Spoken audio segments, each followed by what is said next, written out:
Welcome, and thank you for listening to the Sales Maven Show. I'm your host, Nikki Roush. I'm your own personal sales maven here to offer you tips and strategies and techniques to master your sales conversation. The focus of today's episode is avoiding assumptions and how assigning motive to your prospects and clients harm your success in sales. So this is one of those things I have seen firsthand. I've been on the side of actually the person making assumptions. I've been on the reverse side of people making assumptions when I'm in the position of being the client or the prospect, and how it can really derail even the most promising sales opportunities. So, in today's episode, we're going to talk about why it's crucial to avoid these common pitfalls. I'm going to share some stories of my own experience and client stories and leave you with some actionable strategies to help you build stronger, more trusting relationships with your prospects and clients. So let's get started. This episode is something that has been in the works for quite some time. I had the first awareness that I knew I was going to record this topic and share about it when I was on the receiving end of somebody making some assumptions that were, in fact, 100% inaccurate about my motives and assigning motive to a question that I asked. Now, I've let some time pass before I actually recorded the episode because it was a pretty heated experience and it caused a huge breakdown in relationships. And since then, because it's been in my mind, this idea of how we tend to assign motive to other people. We do this in all areas of our life, in our relationships, right? With friends and family and partners, and definitely with clients and with prospects. It's come up a few times, even just in the last week in client sessions, where I see people assigning motive. And I want to be really clear that in this episode and with the examples that I'm sharing, I am in no way making judgments about the people who are assigning motive, my clients, or even about the person who assigned motive to me. What I am saying, though, and the point behind this is this actually helping you achieve your success in sales, or is it hindering you? I'm seeing it as hindering relationships, hindering success, like sales success with my own clients. It certainly hurt the person who did this with me. It definitely cost the company quite a bit of potential revenue going forward. So it matters. It absolutely matters. And it's a common thing. Many of us do it. So you're in good company if you are listening to this episode and you start to realize, like, oh, I might be doing this in my relationships and in my client and prospect relationships specifically. And what can I do instead? So we'll talk about that. Now, why is this important? Well, when you make assumptions in a client relationship, you tend to start behaving as if the assumption is true. And so that can really derail the delivery of how, what the end result is the person gets, because you'll act differently. You'll make decisions, and a lot of times make decisions for them without even putting in front of a prospect or putting it in front of a client, which can break down rapport, can certainly damage the relationship. And it causes oftentimes a lot of misunderstanding in the behavior from the client standpoint, but also in your own. And then, of course, in the sales relationship. It, in my opinion, one of the most important things to be thinking about as a business owner or in a business is lifetime value of a client and how to increase lifetime value of a client. So when we have a breakdown like this, and we might finish this project with them, but never, ever get any additional business, or they'll never refer clients to us because of this breakdown. And that could or can be a potential for huge amounts of revenue in the future. So I think this is important enough to take a listen. You tell me at the end if it was worth your time and effort to listen to this episode. And, the problem with assigning motive is that it's got some big negative consequences. I've mentioned a few. It breaks trust between you and your client because when you say to somebody what your motive behind the question you asked or the objection that you raised, what your motive is you're essentially saying to them, like, that you don't believe what they're actually saying to you. So, in a way, you're calling somebody a liar. And how many of you like to be called liars? Like, if somebody called you a liar right now, would you take offense to that? Most of us would.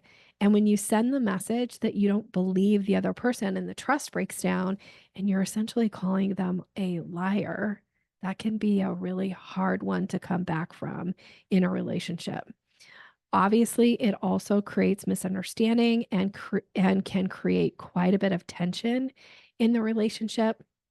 So, of course, all this leads to missed opportunities and usually failed sales situations. Okay, so let me tell you a little bit about kind of my story. I mentioned I'll share throughout here some client situations that have come up as well. In my situation, what happened was I have a company I've worked with for many years, and there are certain people assigned to handle my account. And one person in particular, I had asked a question about the reasoning behind something that was done on my account. It truly was a question. I was trying to understand the reasoning behind it. Was there an actual reason for it? And if so, I needed to be aware of it. And if there wasn't a reason of why something was being handled in a certain way, then I wanted to ask for it to be changed. I wanted it handled in a different way. Now, what happened was the person came back and assigned motive to my question, didn't actually answer my question, but made some accusations as to why I was asking the question. Now, the accusations were absolutely false.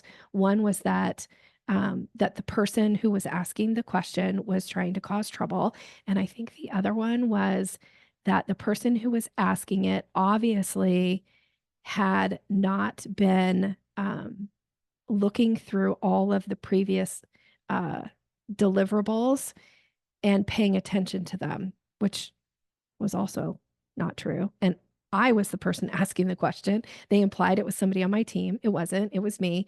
So I know my motive, right? And it really was a legitimate question.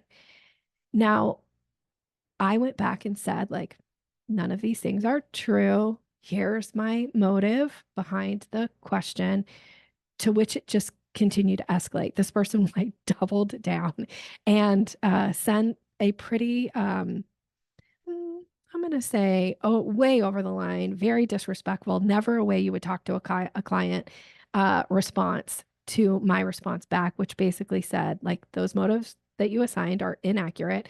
They're not true. And going forward, do this on my account. Um, and so, again, double down. Now, what did it result in? It resulted in a huge blow up. The owner of the company had to get involved. They were trying to like smooth things over with me because it really was an inappropriate response. The person was immediately removed from my account. I don't know if it cost them their job or not. That certainly wasn't kind of where I was going with it, but would have been justified based on, I mean, I wouldn't let anybody on my team talk to a client like that. But here's the thing is what it really did is it really broke trust between me and the company, not just me and the person, but me and the company because of the way it ultimately was handled. Now, I am somebody who I shout from the rooftops to my clients, to my friends, to my colleagues about people who I have good experiences with. I I make referrals often. So what is this ultimately going to do?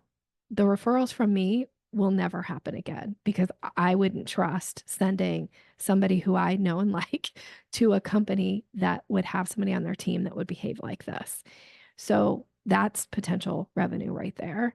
Also, given the opportunity to move to some other business, like if there's ever an incentive for me to go away, like I'll go because the trust, the loyalty, hard to keep that going when you're treated in a certain way, right? So can cost like huge amounts of potential revenue going forward. And this is a company that makes quite a bit of money off of me every year. So, not a good look. And it all came down to this idea of assigning motive. And the person was actually inaccurate. Now, if the person had called me out on my motive and they had been right, I would have acknowledged it. But even if I didn't acknowledge it, it still wouldn't have helped the relationship. So, what was there to gain by doing it? Nothing. What was there to lose? Everything.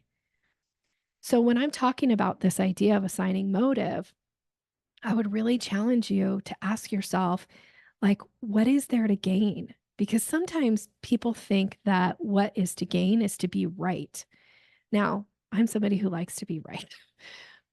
I can sometimes struggle with this in my life, in my personal relationships, not so much in business. I think because I've learned this lesson enough times. I don't need to be right in business relationships. And honestly, the older I get, the less I need to be right in my personal relationships. Um, but who wins? Like, who really wins when you're just trying to be right? Like, does the other person walk away and feel good about the relationship because you were right? No. And when it's a prospect or client and your idea is like, well, I'm right, well, that doesn't pay the bills. So, as I share some of these stories, again, I'm not in any way saying that the assumption, the motive assumption when I'm sharing client stories that they've missed the boat. What I am sharing though is how does that serve the business? So, a story that a client interaction that came up recently is somebody had shared that they had this new client relationship and were dealing with multiple people in the organization. And there was one person in particular that they had already assigned motive to this person's behavior. And the motive was that the person is just not a nice person. Now, they could absolutely be right. And that the person was super confrontational, wouldn't acquiesce to their requests, their preferences. Now, this was bringing a lot of angst for my client, right? Because it's hard to work with somebody that you don't hold any respect for. It's hard to work with somebody who you feel like is intentionally being combative or is intentionally ignoring your preferences, trying to kind of push your buttons, but it's not going to help the relationship, right? And it isn't going to set my client up for future business because the relationship was really breaking down. Like there was some like accusations thrown back and forth. It just wasn't great. So I'm not in any way saying that my client is out of line for feeling the way she feels like, and maybe this person just isn't a nice person, but how does that help the relationship? And so, what could you do instead? So, my advice is let's give some grace in this moment. Let's ignore your preferences and see how can you work around this person's preferences? Because oftentimes I have found in many situations that when I'm willing to adjust to the other person, oftentimes they're willing to make some concessions or some adjustments my way, and we can usually find some middle ground.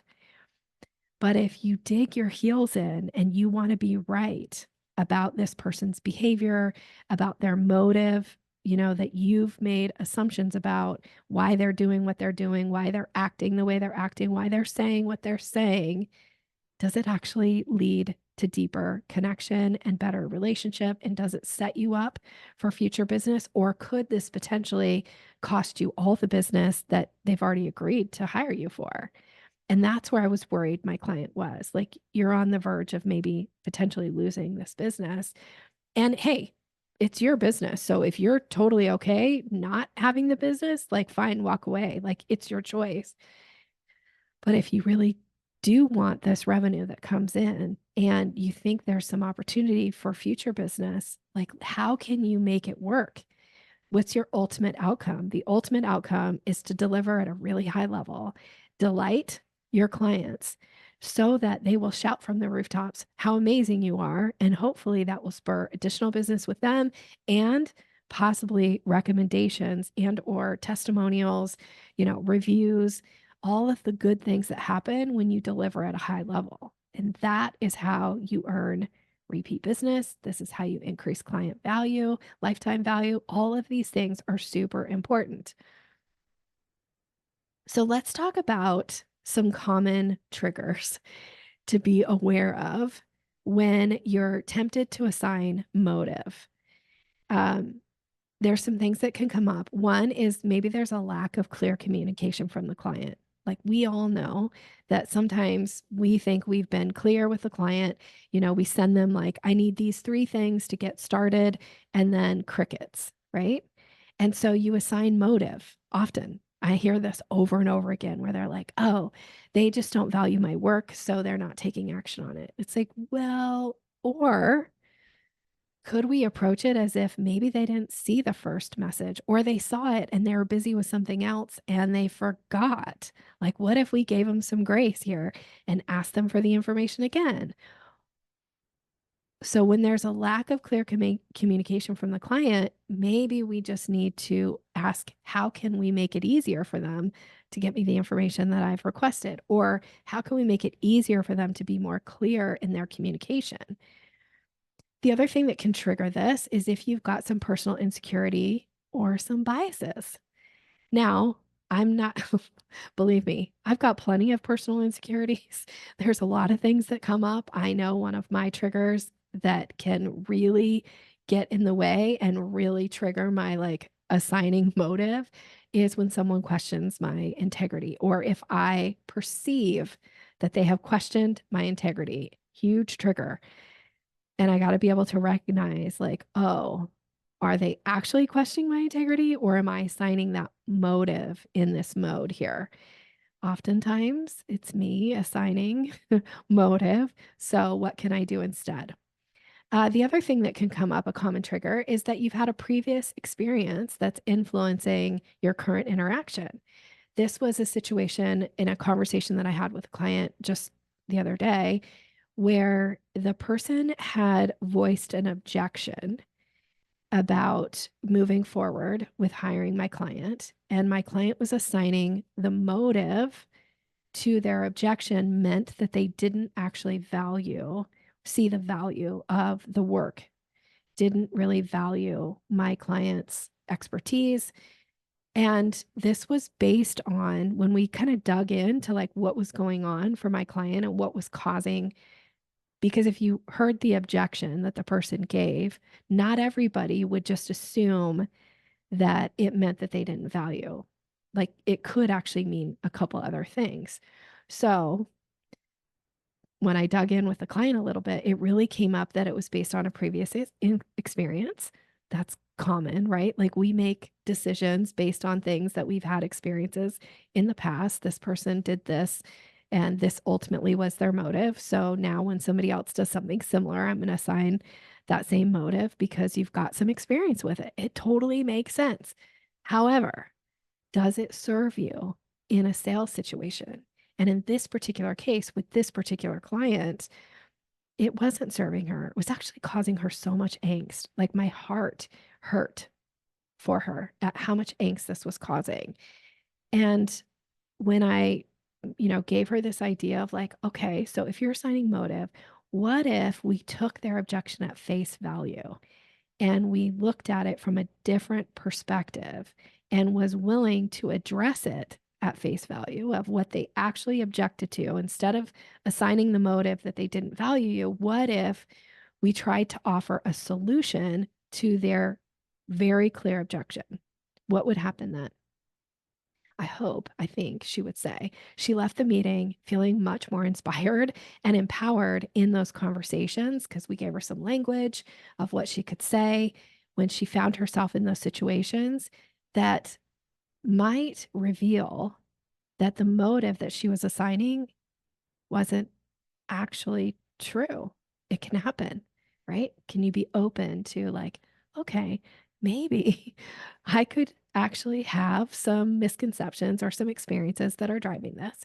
So if it leaves you feeling more empowered in your sales conversations, like I will double down on that all day. Like that's what I'm going for all my clients. I want every single one of my clients to feel empowered in their sales conversations. always. I don't use a lot of always, but I will here. Like, feel empowered and be empowered. And a lot of times that comes from setting aside some of these biases, setting aside some of these triggers, and just approaching, like, okay, what can I do here? So let's talk about recognizing the signs. Because for some of us, there'll be one sign, for others, it'll be a different sign. So I just want to go through a few and talk about that. So first is, do you've got some internal dialogue going on? If you catch yourself and you can hear that internal dialogue of like, oh, they're saying this, but I know that they actually mean that. Okay. That's a good like, okay, this is me assigning value. So, what do I want to do instead here? So, internal dialogue is the first one. An emotional reaction. If you're feeling frustrated, if you're irritated, or if you're feeling defensive, that is a really common, like, those are common emotions that will cause us to assign motive. So, when you're interacting with somebody, specifically client or prospect, and you feel yourself feeling frustrated, irritated, or defensive, it's time to check in and ask, what motive are you assigning here? What are some behavioral patterns? If you have a pattern, if you know that kind of your pattern is somebody who rarely gives people the benefit of the doubt, I usually say, like, give people grace. And if that doesn't come easy to you, if you decide this is something you want to learn, like, okay, so make a mental effort of like, oh, I need to give more grace here. I actually caught myself with this the other day, actually interacting with my husband. He made a mistake about something, and it wasn't that big of a deal. It was a mistake. And I didn't even recognize that I have a pattern that when these types of mistakes happen, I assign a motive that has to do with, like, this is why, it's unfair that you get frustrated with me because I tend to want to control things and I tend to check in more than he thinks is necessary in different situations in our relationship. And so I started to go down this like spiral of this like behavioral pattern of assigning motive that then justifies me being able to check in more often. And he called me out on it. And I was like, as soon as he said it, I was like, oh my gosh, yep, 100%. This is a behavioral pattern and it's on me to change it. It's not his responsibility, it's mine. It's not serving our relationship. So I got to do something different. So if you know there's some tendency that you might have around a behavioral pattern, catch it, check in, decide if it's time to do something different. If you're assigning motive and if it's not helping the relationship, it's not moving you in the direction to the ultimate outcome that you want, it's time to change. The last one is maybe seek feedback from colleagues and mentors. Now, I would suggest here that you be really clear that you're looking for constructive feedback, and maybe you're even asking them if what their take on it is without you telling them what your take on it is, and or be specific about the type of person that you would ask, right? Like, I definitely have certain people in my life that I can ask for constructive feedback and they will just tear me apart. So I'm not going to ask them.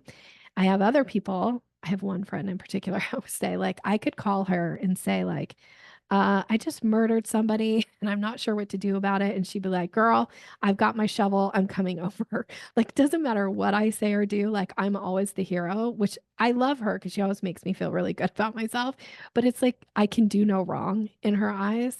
So she's not the great one to ask for feedback here.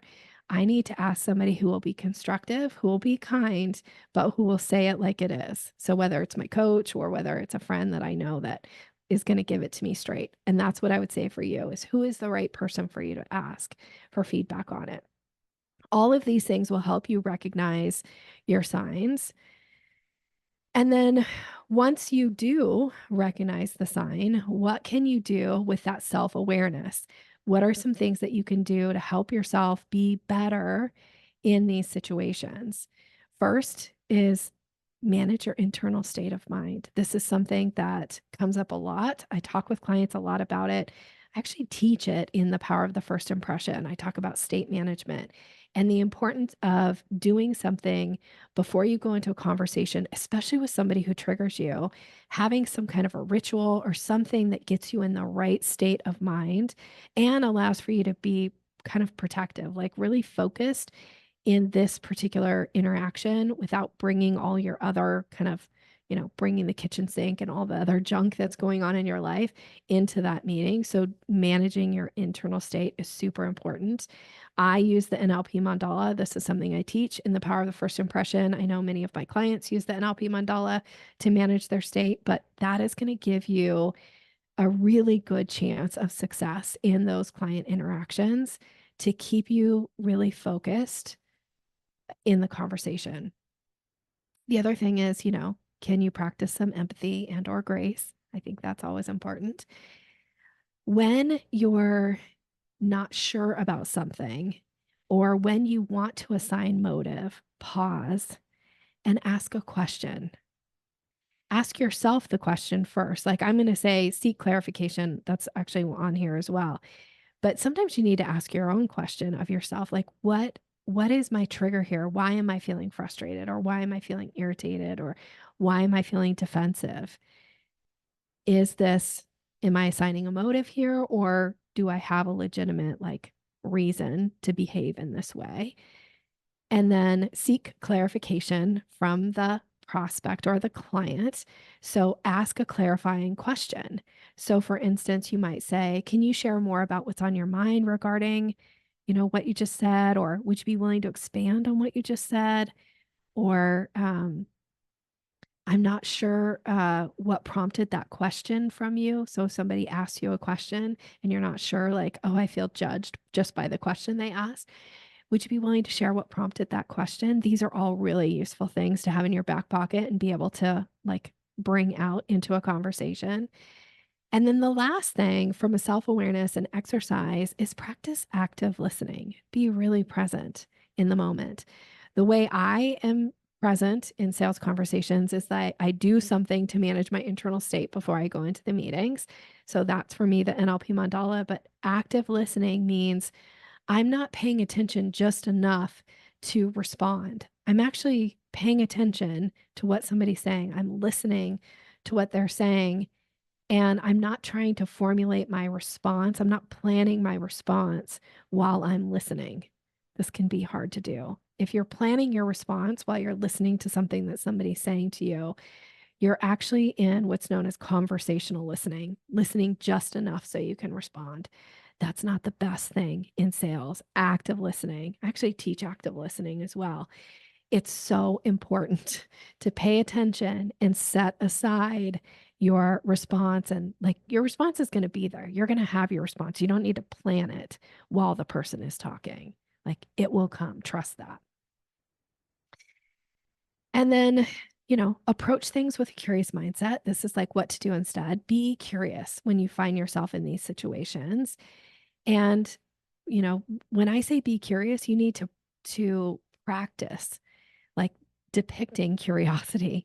It needs to be in the way you ask the questions with your voice quality, your body language, your facial expressions, because there's a difference between saying to somebody, like, would you be willing to expand on what you just said? Like, what is your thinking process? That does not sound curious. That sounds judgmental, right? That sounds defensive.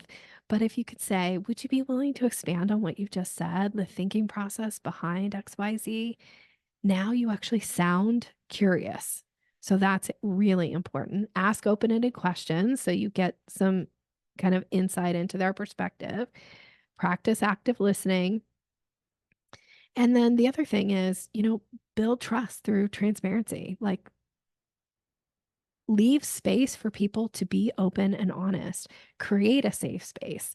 Sometimes you might need to set up the meeting. You might need to pre-frame their safety here. I mean, I'm a big fan of pre-framing. It's something that I teach in the consultation process and how it's the most important thing you can do at the very beginning to create safety. But if you're going into a conversation that there's been some tension, you might just need to say like, The goal of this meeting is for us to just like get everything out on the table, be open and honest about what's going on, and then look for opportunities to make a plan of how we can alleviate any of these misunderstandings from happening in the future.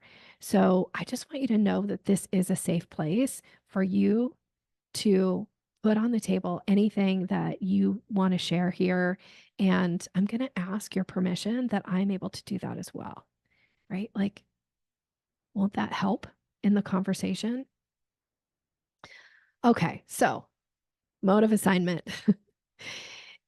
Rarely does being right about your motive that you assign to somebody's behavior is it going to help the relationship.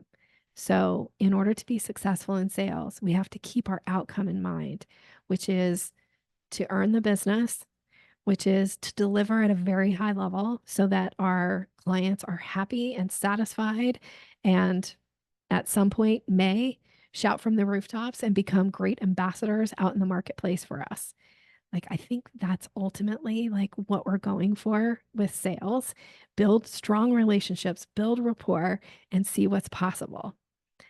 All right. So, what, as a result of listening to this podcast, can you now go and implement? What is one thing that you'll take action on after hearing this about assigning motive and making assumptions that will be helpful for you?